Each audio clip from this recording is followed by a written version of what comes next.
누가복음 4장 14절에서 21절 말씀 같이 읽겠습니다.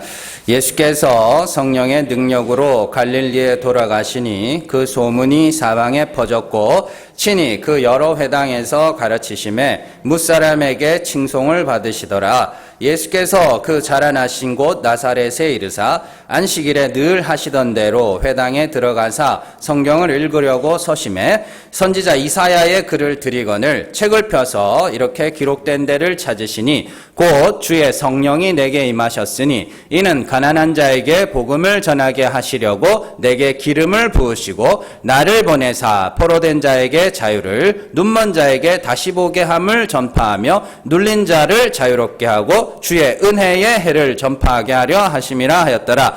책을 덮어 그 맡은 자에게 주시고 앉으시니 회당에 있는 자들이 다 주목하여 보더라. 이에 예수께서 그들에게 말씀하시되 이 글이 오늘 너희 귀에 응하였느니라 하시니 그들이 다 그를 증언하고 그 입으로 나오는 바 은혜로운 말을 놀랍게 여겨 이르되 이 사람이 요셉의 아들이 아니냐. 21절까지죠. 그렇습니다. 누가복음 29번째 시간입니다. 자유 두 번째 시간입니다. 지난 시간에 자유에 대한 그 의미, 전체적인 의미에 대해서 살펴봤습니다. 자유를 이렇게 두 시간에 나눠서 다루는 이유는 이게 굉장히 중요함에도 중요하지 못한 그 중요도를 몰라서 제가 이렇게 말씀을 드리는 겁니다. 그래서 오늘은 지난 시간에 배운 내용들을 정리하고 성경에서 또 다른 성경에서 어떻게 자유를 이야기하는지 또한 자유를 어떻게 활용할 것인지에 대한 이야기까지 살펴보도록 하겠습니다. 첫 번째, 우리가 지난주에 배운 내용들이죠. 자유는 우리의 구원과 직접적인 연관이 있다라고 말씀을 드렸습니다. 예수님이 오신 이유는 우리를 자유롭게 하시기 위해서 오셨다. 오늘 우리가 읽은 말씀에서도 그러죠. 주의 성령이 내게 임하여서 내가 자유를 주러 왔다라고 말씀을 하시잖아요.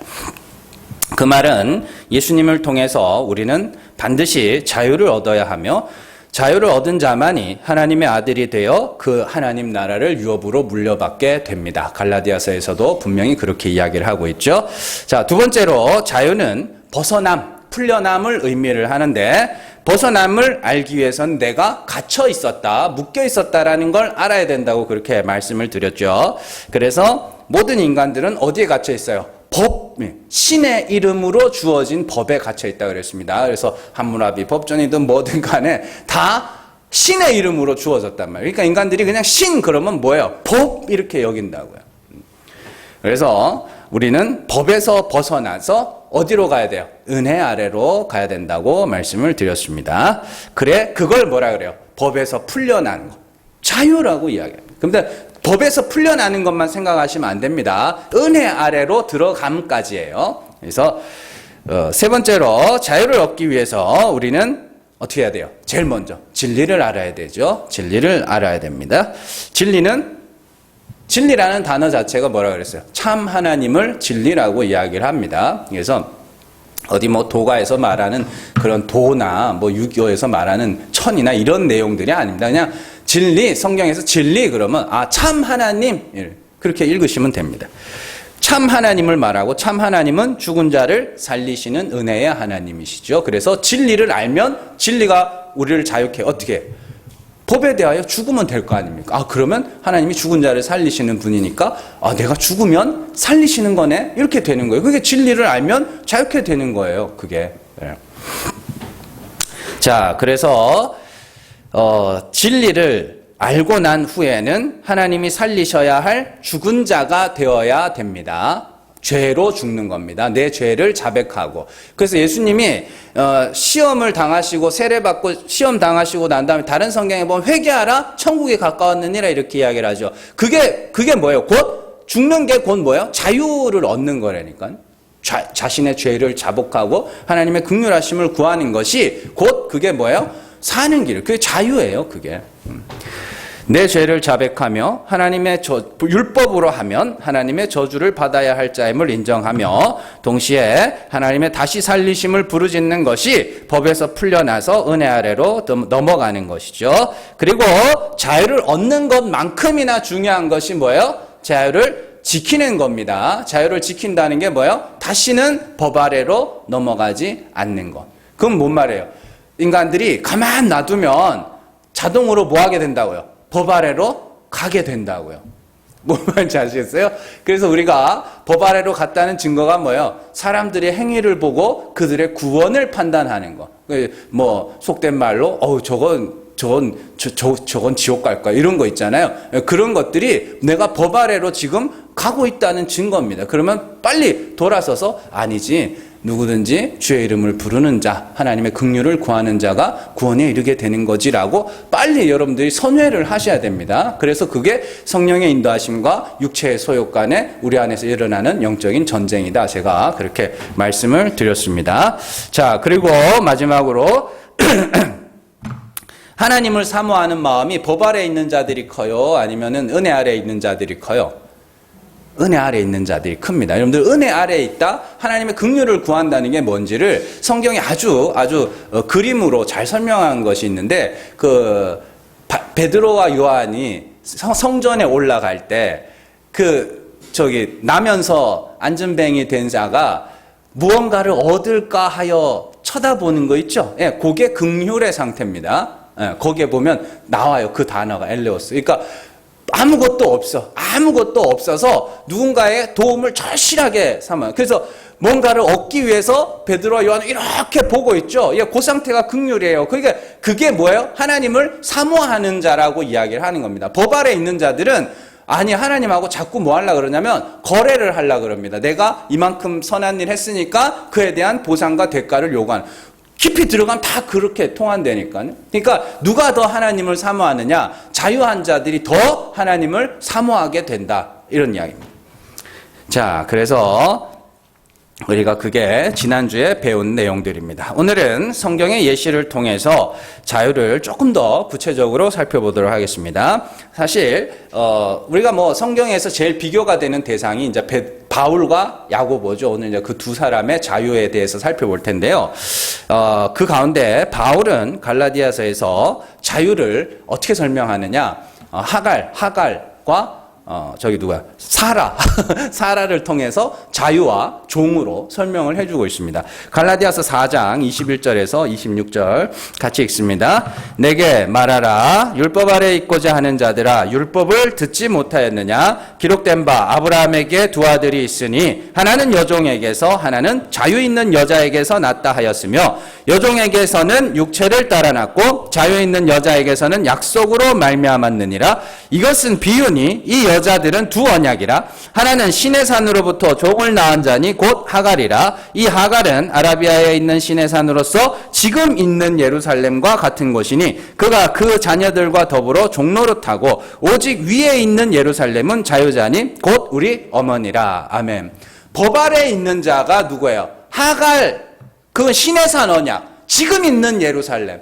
율법주의의 온상이죠. 율법에 완전 푹 빠져 있는 그 율법주의, 법 아래에 있는 자들, 그들을 뭐라 해요? 하갈의 아들 이스마엘, 종이라고 해요. 그러면 사라는요, 자유 있는 여자라고 부르죠. 그리고 그 여자는 뭐 새 예루살렘, 하늘에 있는 것, 그러니까 새 언약을 이야기를 하는 겁니다. 자, 이 말씀 어렵게 생각할 게 없습니다. 아브라함이 자기 노력, 그죠? 자기 수고로 낳은 아들, 하갈로부터 낳은 아들이 이스마엘, 그죠? 그리고 자기의 씨로 낳았어요? 이삭은 하나님의 은혜로 낳았죠. 그래서 사라로부터 낳은 아들은 이삭. 근데 둘 중에 누가 유업을 물려받았어요? 이삭이 유업을 물려받았죠. 지금 그 이야기를 하는 겁니다. 그리고 하갈과 이스마엘은 어떻게 해요? 아브라함의 집에서 쫓겨남을 당하게 되죠. 그 창세기의 이야기를 배경으로 바울이 종과 자유한 자의 삶을 이야기를 합니다. 그래서 오늘 우리가 읽은 그 갈라디아서에서 말씀에서 주목할 사람이 누구냐면 사라입니다. 사라를 보고 바울이 뭐라고 부르냐면 자유 있는 여자라고 부릅니다. 그러면 사라가 뭐 했길래 자유 있는 여자? 본처니까 자유하는 거예요? 그게 아니잖아요. 하나님이 아들을 주시지 않으면 자기 힘으로는 절대로 나올 수 없는 그 상태, 그걸 자유라고 이야기를 합니다. 그러면 그걸 언약의 이야기로 풀어보면 어떻게 되느냐? 율법 아래서 자기 힘으로 영생에 이르고자 많은 율법의 행위를 내놓고 있는 자들이 하갈의 아들이고 하갈의 아들들이고 하나님의 은혜만 바라는 자, 하나님 자신의 죄로 죽고 법에 대하여 죽고 하나님의 은혜를 바라는 자들, 그들이 뭐예요? 사라의 아들들이다. 그러면서 너희는 사라의 아들들이야. 사라는 우리 어머니야. 그렇게 이야기를 하는 것이죠. 그러니까 자유라는 건 결국 뭐예요? 나는 불가능한 자입니다. 나 죄인 맞습니다. 그리고 그 자리에서 하나님이 불쌍히 여기셔야 구원에 이르는 자죠. 그들을 자유한 자라고 이야기를 하고 그들을 뭐라 그래요? 아들이라고 이야기합니다. 법 아래 있는 자들은요, 종이라고 그런다니까요. 근데 갈라디아서 그 처음에 21절의 말씀을 보면 내게 말하라 율법 아래 입고하자 하는 자들아. 왜 누구에게 하는 말이에요? 유대인들에게 하는 말이에요? 아닙니다. 갈라디아 교회 성도들에게 하는 말입니다. 성령으로 시작하였다가 육체로 망하려고 하는 자들. 할례 받고 율법 지켜서 그것으로 자기가 의롭다함을 이루려 하는 자들에게 바울이 왜 다시 종이 되려고 그래? 너희는 아들이 되었다면서 왜 다시 종이 되려고 그래? 그 자유를 지켜야지라고 이야기를 하는 것이죠. 자, 우리가 자유를 이해하기 위해서는 은혜라는 것이 무엇인지를 이해해야 됩니다. 왜냐하면 자유라는 것이 법에서 벗어나서 은혜 아래로 들어가는 것이기 때문이죠. 자, 로마서 6장 14절 같이 읽습니다. 죄가 너희를 주장하지 못하리니 이는 너희가 법 아래에 있지 아니하고 은혜 아래에 있음이라. 아멘. 자, 그렇죠. 그러니까 이게 자유잖아요. 법 아래에 있다가 은혜 아래로 넘어가는 게. 그러면 은혜라는 게 뭐예요? 은혜라는 게. 은혜 받았습니다. 그럼 감동을 받았다고 이야기를 하는 거고, 은혜라는 게 뭐냐면, 자, 불가능한 자에게만 부어주시는 하나님의 능력입니다. 이거 잘 이해를 하셔야 돼요. 불가능한 자에게만 부어주시는 거예요. 예. 그래서, 자기에게 요만큼이라도 능력이 있는 자들에게는 하나님의 은혜가 임하지 않습니다. 왜냐하면, 하나님은 조금 욕심이 있어요. 하나님의 욕심이 뭐냐면 그 성도들, 하나님이 택하신 자들이 뭐요? 하나님이 하셨네요. 그 찬송을 듣고 싶은 욕심입니다. 대단한 욕심은 아니에요. 우리에게 옷 내나 돈 내나 하는 그런 욕심이 아니고 하나님이 하셨네요. 그걸 알면 구약 성경의 모든 이야기들이 그 이야기라는 걸 알 수 있습니다. 예. 모든 이야기가 그 이야기예요. 그래서 하나님이 하셨네요를 알도록 하기 위해서 하나님이 택하신 자들은 다 뭐예요? 다 뭐가 하나 부족해. 많이 부족한 사람들이 많이 나타나는 겁니다.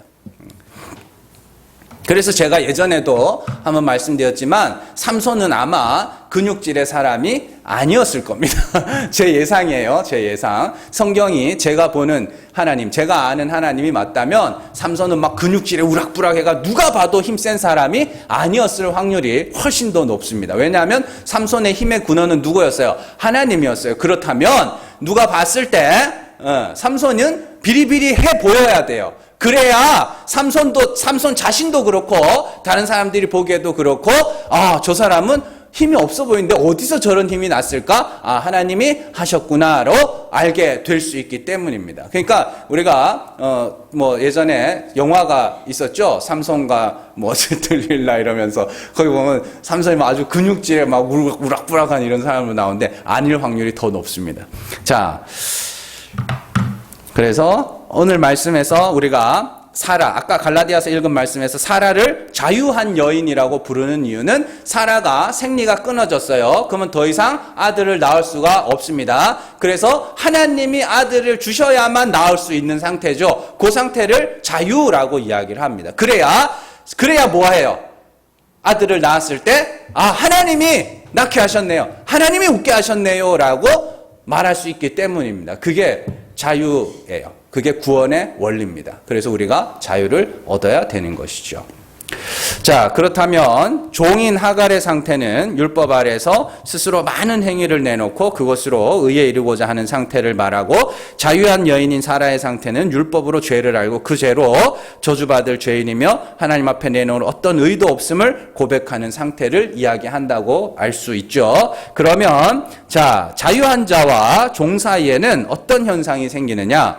자, 자기의 많은 행위를 근거로 하나님과 사람 앞에서 의롭다, 스스로 의롭다고 여기는 자들과 또 자신의 죄를 인정하고 자백하는 자들이 같이 어울려 있단 말입니다. 어디에? 교회요. 교회 안에. 그러면 어떤 현상이 생기느냐? 자, 종이 힘이 셀까요? 아들이 힘이 셀까요? 종이 힘이 셉니다.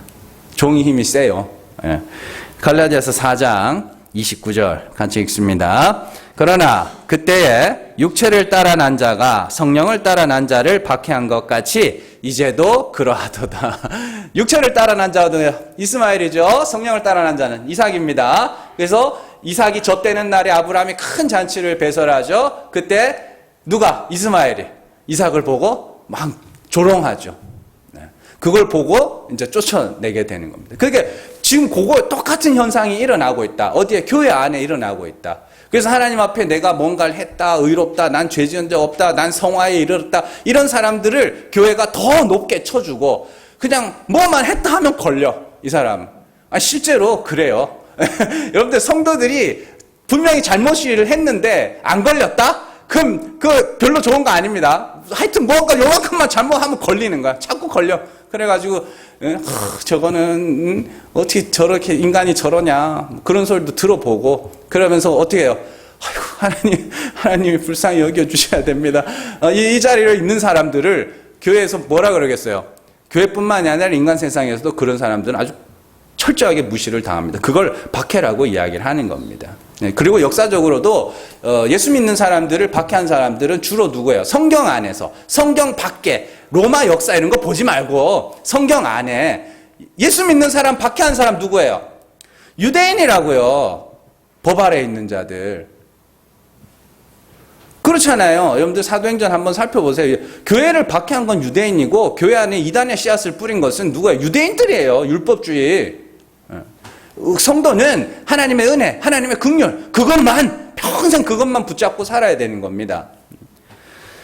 자, 그런데 여기서 우리가 한 가지 짚고 넘어갈 부분이 있습니다. 그런데 갈라디아서에서는 5장이죠.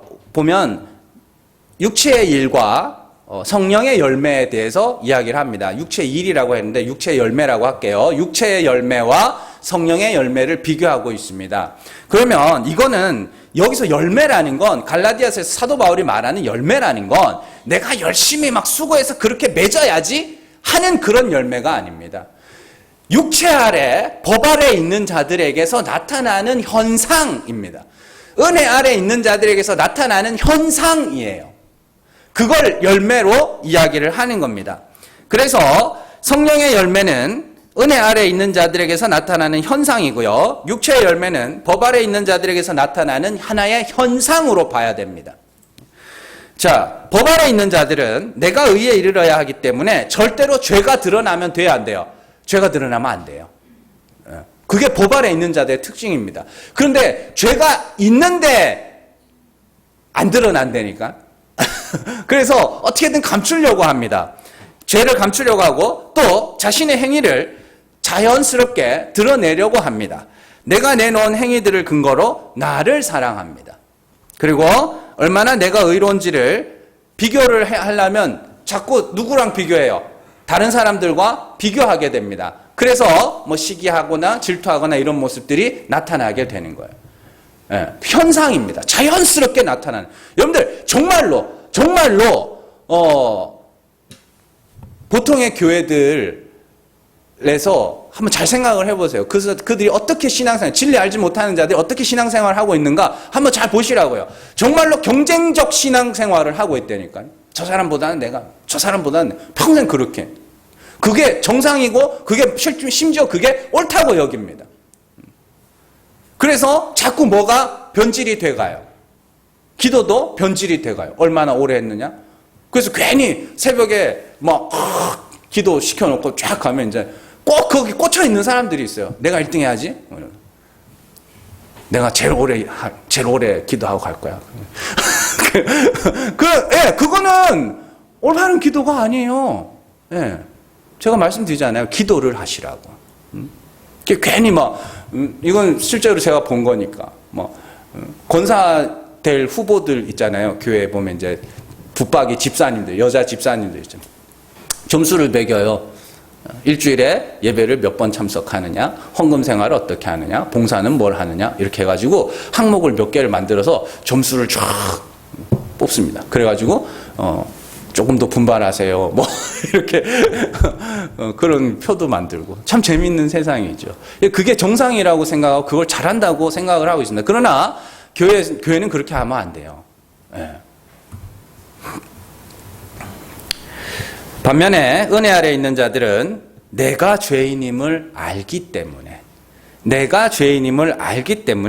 다른 이들의 죄와 허물에 대해서 지적보다는 이해와 화해와 용서의 자세를 취하게 되는 것이고 그 죄를 통하여 더 나아가서 나도 저런데라고 그렇게 보게 되는 겁니다. 그리고 다른 이들의 허물 앞에 비난과 비방보다는 그들에게서 나의 모습을 발견하게 되고 또한 자신의 부족함을 알기 때문에 다른 이들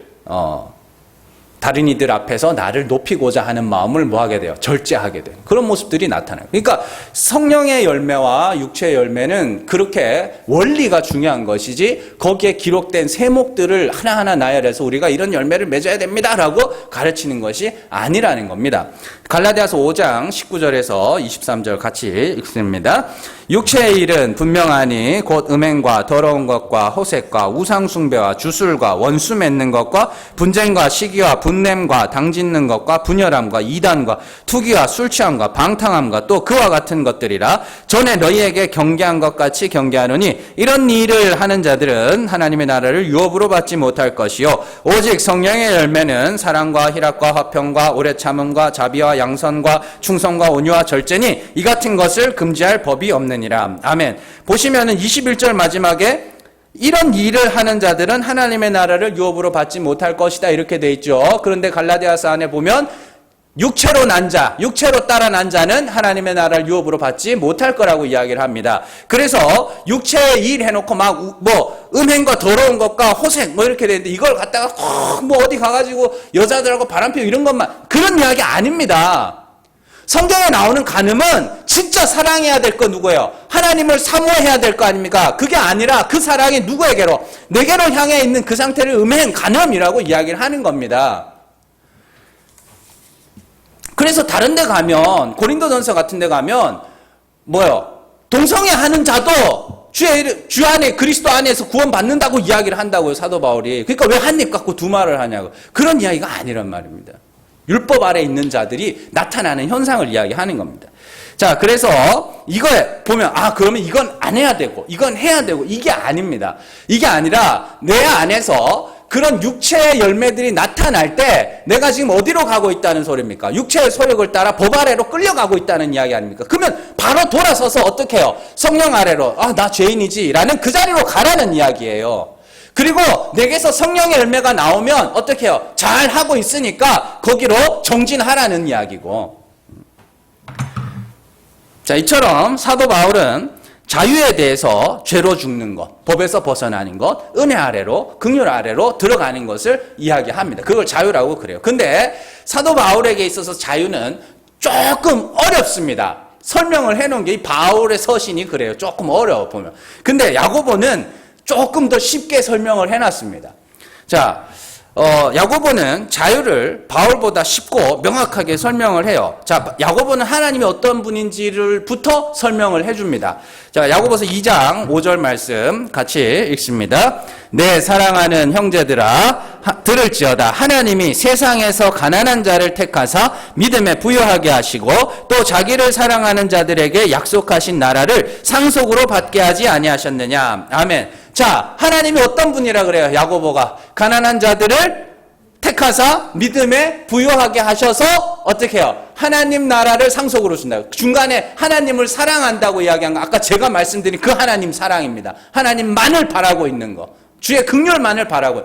당연하죠. 가난한 자가 됐는데 바랄 게 하나님밖에 없죠. 그 상태는 하나님을 사랑한다고 이야기를 합니다. 자, 그래서 가난한 자로서 반드시 믿음에 부유한 자가 되어 구원에 이르게 됩니다. 그렇다면 가난한 자들이 어떤 자들이냐? 율법의 계명을 하나 어김으로써 다 어긴 자가 되는 게 가난한 자입니다. 그게요. 자, 야고보서 2장 10절에서 13절 같이 읽습니다. 이같이 누구든지 온 율법을 지키다가 그 하나를 범하면 모두 범한 자가 되나니 간음하지 말라 하시니가 또한 살인하지 말라 하셨은즉 네가 비록 간음하지 아니하여도 살인하면 율법을 범한 자가 되느니라. 너희는 자유의 율법대로 심판받을 자처럼 말도 하고 행하기도 하라. 긍휼을 행하지 아니하는 자에게는 긍휼 없는 심판이 있으리라. 긍휼은 심판을 이기고 자랑하느니라. 아멘. 자, 10절에서 잘 보세요. 온 율법을 지키다가 하나를 어기면 모두 범한 자가 된다. 하나를 범하면 다 범한 자가 된다. 그들이 뭐예요? 가난한 자입니다. 그래서 하나의 죄로 모두 어긴 자가 되면 그들이 가난한 자입니다. 그렇게 우리를 가난한 자로 만드는 율법을 자유의 율법이라고 이야기를 합니다.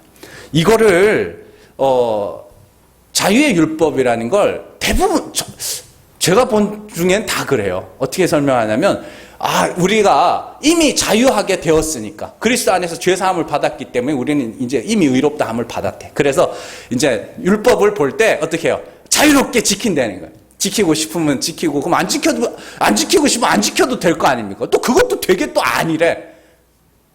자유의 율법은 자유하게 하는 율법이라고도 이야기를 합니다. 그 율법으로 내가 그걸 열심히 지켜 내가 의에 이르겠다고 하면 그게 뭐가 되냐면 우리를 종으로 만드는 율법이 되고요.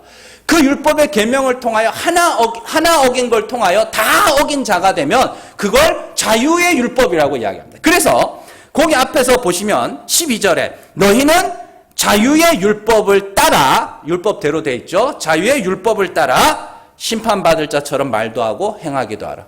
이게 왜요? 법을 통하여 하나의 죄로 다 어긴 자가 되면 그게 자유의 율법을 행한 겁니다.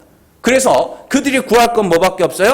긍휼을 구하는 겁니다. 그래서 13절에서 긍휼을 행하지 아니하는 자에게는 긍휼 없는 심판이 있으리라. 긍휼은 심판을 이기고 자랑하니라.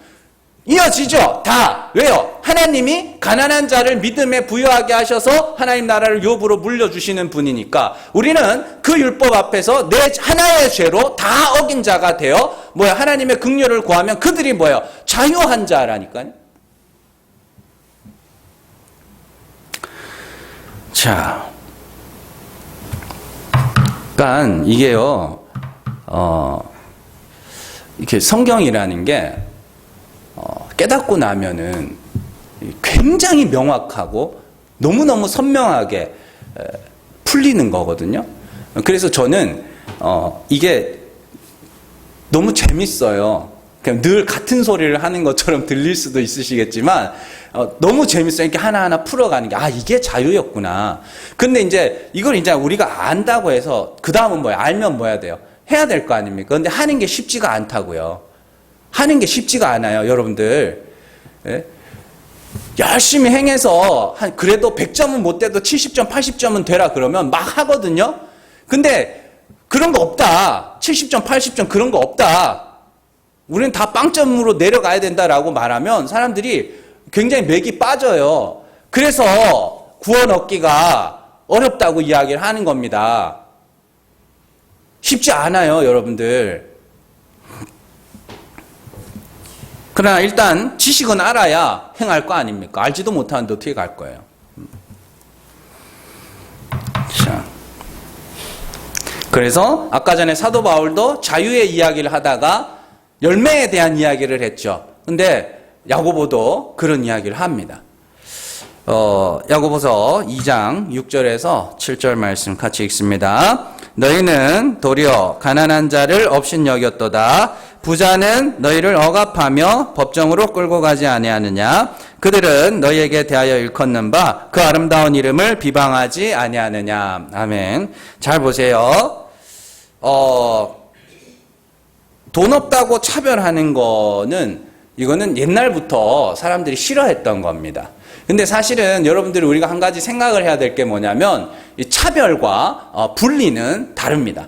분리는 뭐냐면 이렇게 같은 또래가 모여 있어요. 저희 집을 설명을 해드릴게요. 저희 애가 이제 셋인데 지네들끼리 막 이야기를 막 제잘자고 엄청 잘 놀아요, 지네들끼리. 근데 제가 괜히 이제 또 아빠 노릇 한번 해보겠다고 거기 대화에 끼려고 그래. 쓱 끼면은 다 흩어져.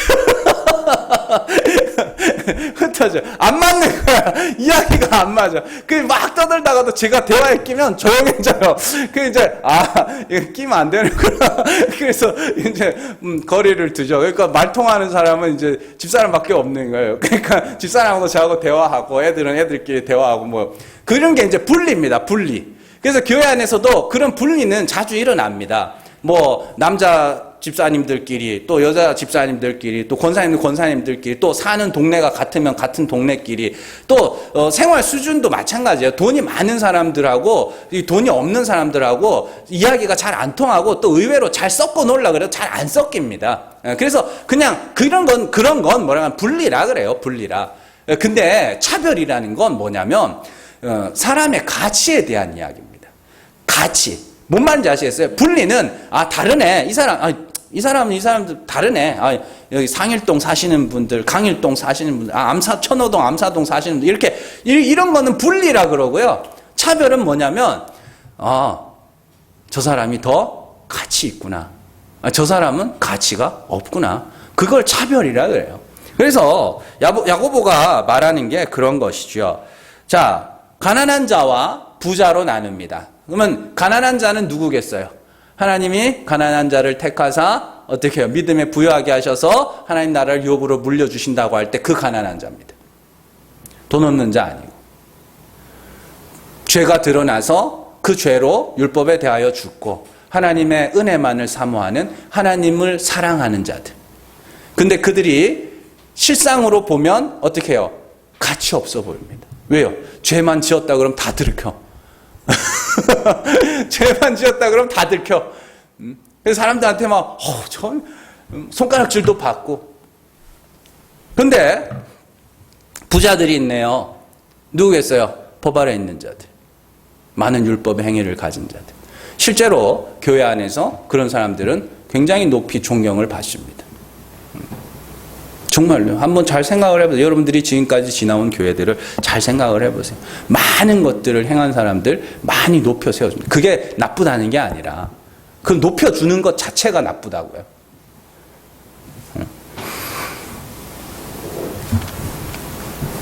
참 그런 겁니다. 그래서 7절 말씀 야고보서 2장 7절 보시면 그들은 너희에게 대하여 일컫는 바 그 아름다운 이름을 비방하지 아니하느냐.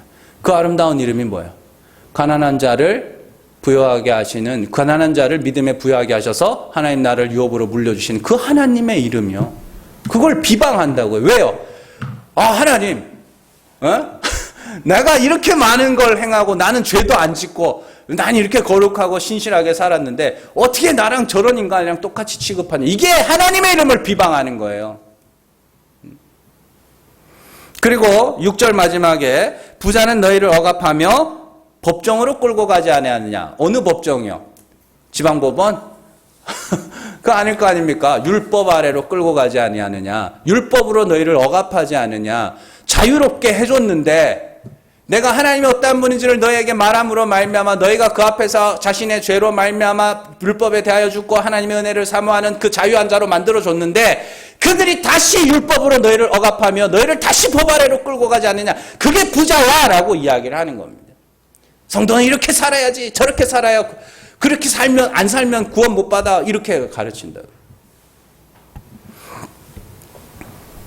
바울이 육신의 일과 성령의 열매를 비교한 것과 야고보가 부자들을 부자들은 법정으로 끌고 가는 자이며 가난한 자들은 긍휼을 행하는 자라고 말하는 것을 잘 비교해 보시면 두 사도가 같은 이야기를 하고 있다는 걸 여러분들이 알 수 있습니다. 이처럼 하나님은 죽은 자를 살리시며 가난한 자를 부욕해 하시는 하나님이기 때문에 우리가 죄로 말미암아 율법에 대하여 죽고 내 죄로 가난한 자가 되어서 하나님의 긍휼을 구하며 은혜 아래로 넘어가는 것이 자유한 아들들의 삶이다라는 겁니다. 그래서 여러분들은 날마다 수시로 죄가 들켜야 되는 거예요.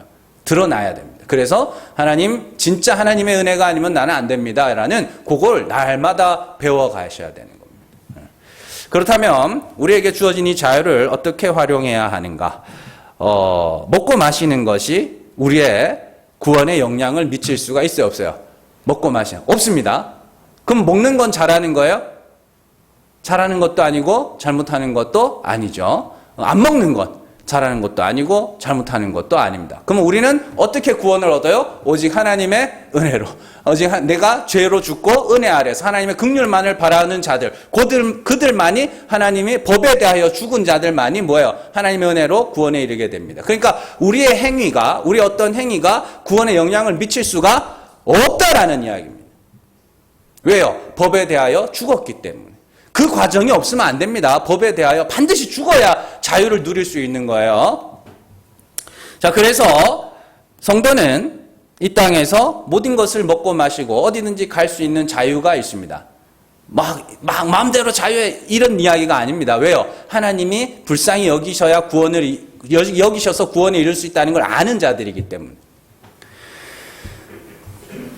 우리의 구원에 영향을 미치는 것은 하나님이 죽은 자를 살리시는 분이심을 믿고 그 앞에서 내가 죽어 하나님의 긍휼을 구하는 것이 우리가 구원 얻을 조건입니다. 그러나 성도들은 이 땅에서 하나님과 관계 맺고 살아가는 것뿐만이 아니라 사람들과도 관계를 맺고 교회 밖의 세상에서도 여러 가지 관계를 맺고 살아갑니다. 그래서 이제는 어떤 행동을 하면 하나님께 죄가 되어서 내 구원에 취소된다는 그런 두려움을 근간으로 한 삶이 아니라 유익한 것과 유익하지 않은 것으로 나누는 겁니다. 이건 유익한 거야. 이건 유익하지 않은 거야. 이렇게요. 자, 고린도전서 6장 12절 말씀 같이 읽습니다. 모든 것이 내게 가하나 다 유익한 것이 아니요 모든 것이 내게 가하나 내가 무엇에든지 얽매이지 아니하리라. 고린도전서 10장 23절 같이 읽습니다. 모든 것이 가하나 모든 것이 유익한 것은 아니요 모든 것이 가하나 모든 것이 덕을 세우는 것은 아니니. 같은 이야기 같죠? 같은 이야기 아닙니다. 이게 6장의 말씀과 10장의 말씀이요 같은 것 같은데 같은 게 아닙니다. 모든 것이 가하나 모든 것이 유익한 것은 아니요. 자, 6장에서는 모든 것이 내게 가하나 무엇이든지 얽매이지 아니하리라. 이건 뭐를 강조한 거예요? 자유를 강조한 겁니다.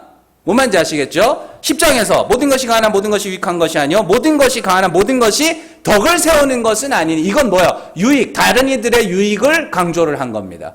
무슨 차이인지 아시겠죠? 뭐든지 먹을 수 있지만 내가 누군가의 유익을 위해서 절제를 해줄게. 이걸 강조한 것이, 그 절제를 강조해 준 것이 10장의 말씀이고, 내가 절제해 줄 수 있지만 나는 뭐라도 먹을 수 있는 자유가 있어. 이걸 강조한 것이 6장의 말씀입니다. 뭔 말인지 아시겠죠? 자, 그러면 얽매인다는 게 뭐예요? 우리가 먹으면 안 돼. 그런 거 안 하겠다는 소리입니다. 먹어도 되는데 그래도 이왕에 안 먹는 게 좀 더 다른 사람들한테 좋지 않겠어? 이 정도여야 되는 거지. 먹으면 안 돼. 이렇게 되면 어떻게 되는 거예요? 얽매이게 되는 것이죠.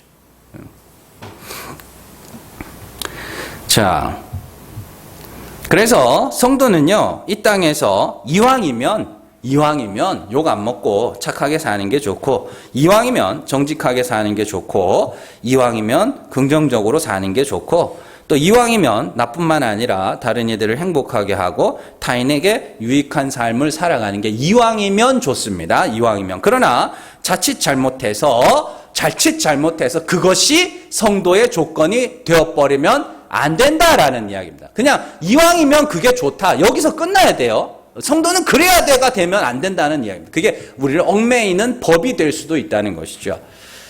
자, 그렇기 때문에 남의 유익을 위해서 살되 그럼에도 하나님의 긍휼을 바라는 마음은 절대로 잊어서는 안 된다. 그러니까 이게 참 설교자들이 굉장히 조심해야 되는 겁니다. 그러니까 이렇게 사는 게 더 좋습니다. 우리가 뭐 아까 전에 주보에도 제가 이거 적어놨습니다만은, 예? 우리가 이왕이면 감사하는 게 좋습니다. 근데 어떻게 해요? 너무 괴로우면 슬퍼도 할 수 있는 거지. 그렇잖아요. 그러니까 이런 거는 제가 여러분들의 유익을 위해서 적어 놓은 거고, 우리의 구원은 오직 하나님의 긍휼에 의해서 얻어지는 것이기 때문에 수시로 나의 죄가 드러나는 일들이 있어야 된다라는 것이죠. 자, 우리는 그렇게 자유를 다른 이들의 유익을 위하여 사용하는 데서 한 걸음 더 나가서 이제는 그 자유를 선용할 수도 있어야 됩니다. 자유를 선용한다는 게 뭐냐? 하나님이 죽은 자를 살리시는 은혜의 하나님이시면 이 땅에서 구원받지 못할 사람은 단 하나도 없다.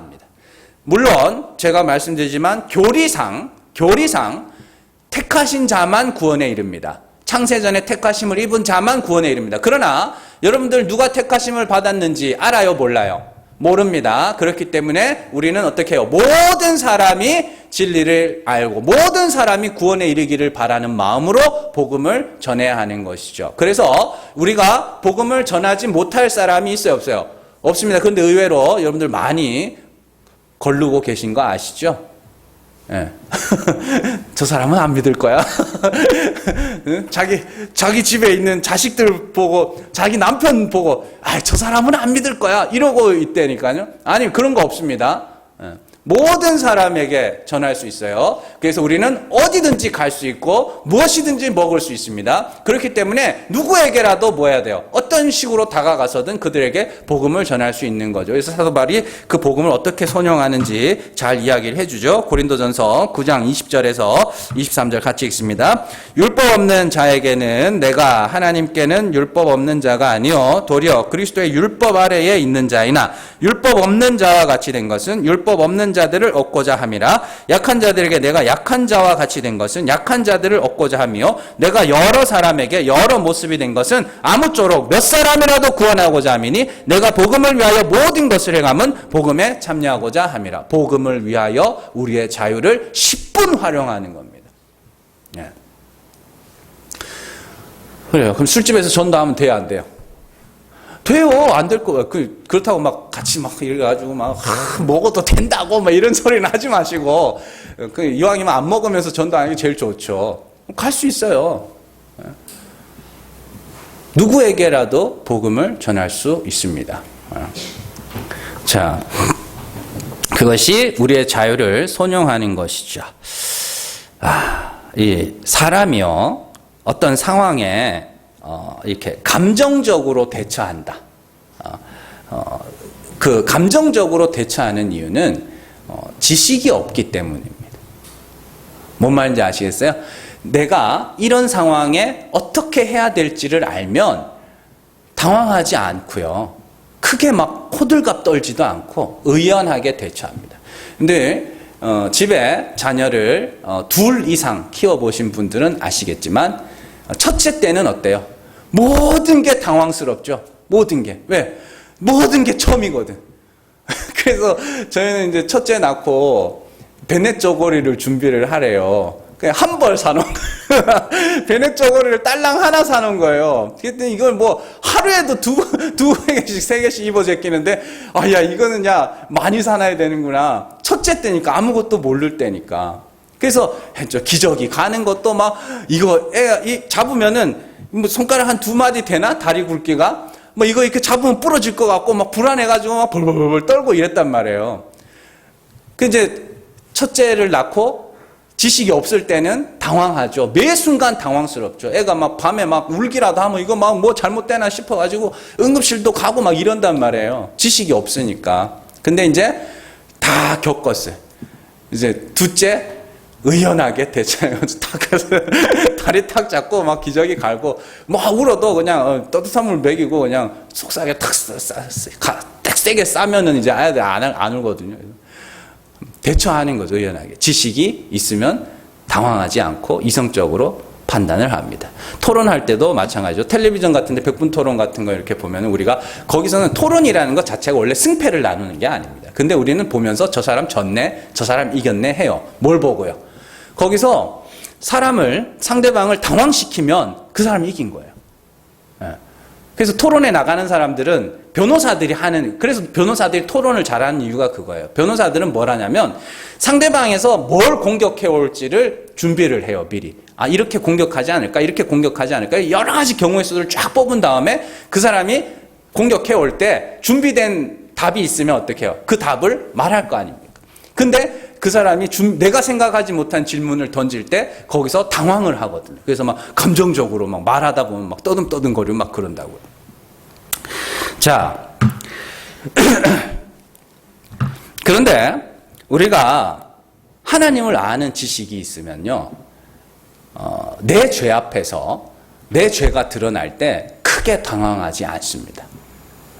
굉장히 부끄럽고요. 내 죄가 드러나면 부끄럽습니다. 굉장히 부끄럽고 진짜 괴롭습니다. 그런데 그럼에도 불구하고 하나님이 어떠한 분인지를 알기 때문에 크게 당황하지 않고 하나님의 은혜의 자리로 나가게 되죠. 그리고 우리는 또한 하나님을 알기 때문에 다른 이들의 죄 앞에서도 크게 당황하지 않을 수가 있습니다. 여러분들, 사람들은 매 시대마다 거악을 필요로 한다. 그런 말이 있습니다. 거악. 사람들에게는 항상 큰 악이 필요하다. 뭔 말인지 아시겠어요? 왜냐하면 나의 악함을 묻어줄 큰 악이 필요한 거예요. 그래서 그 큰 악을 규탄해서 저건 나쁜 놈이야라고 같이 손가락질 하는 거예요. 그래가지고 나의 악을 뭐 하는 거예요? 덮는 거예요. 뭔 말인지 아시겠죠? 텔레비전 같은 데 보면은 대기업의 횡포가 어쩌고 막 손가락질 하던 사람들 있잖아요. 그 사람들이 착각하는 게 있는데 내가 악을 규탄한다고 해서 내가 선이 되는 건 아닙니다. 나는 또 다른 악일 뿐입니다. 성도는 그래서 그 감정적 대처의 자리에서 빠져나와야 돼요. 다른 사람들을 같이 손가락질하고 같이 규탄하는 그 자리에서 빠져나와야 돼요. 그리고 뭐 해야 돼요? 내 죄와 내 허물을 봐야 돼요.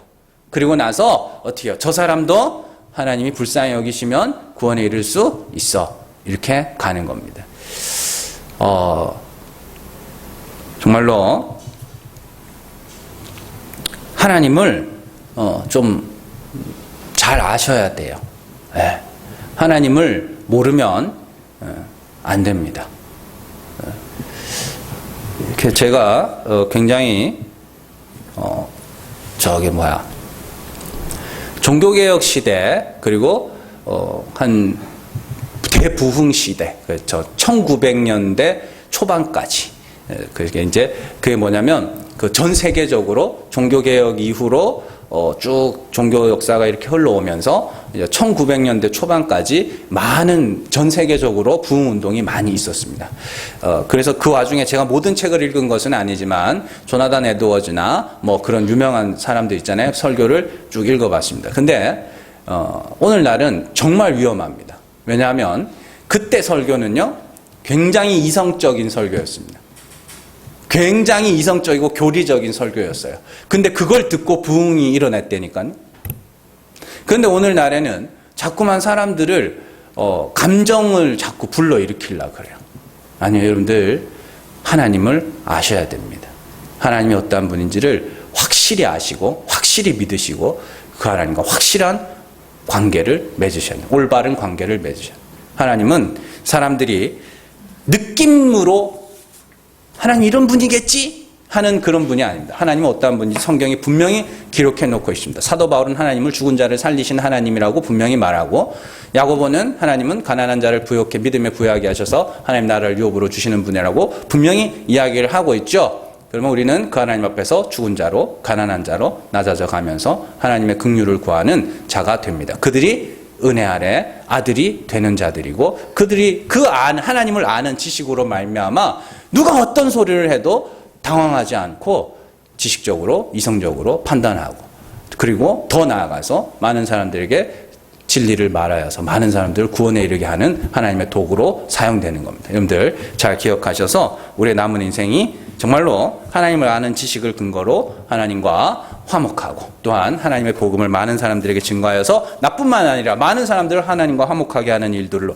사용되는 사람들 되시기를 주님의 이름으로 축원합니다. 이 시간에 우리 같이 기도합니다. 이 시간 기도하실 때 하나님께서 우리의 현실을 보게 하시고 나의 죄로 말미암아 율법에 대하여 죽고 하나님의 긍휼을 구하는 자유한 아들이 되게 하시고 또한 서로를 향한 비난과 비판의 자리에서 벗어나서 하나님의 긍휼과 하나님의 은혜를 선포할 수 있는 자가 될 수 있도록 이 시간 우리 간절한 마음으로 말씀을 생각하면서 같이 기도하겠습니다.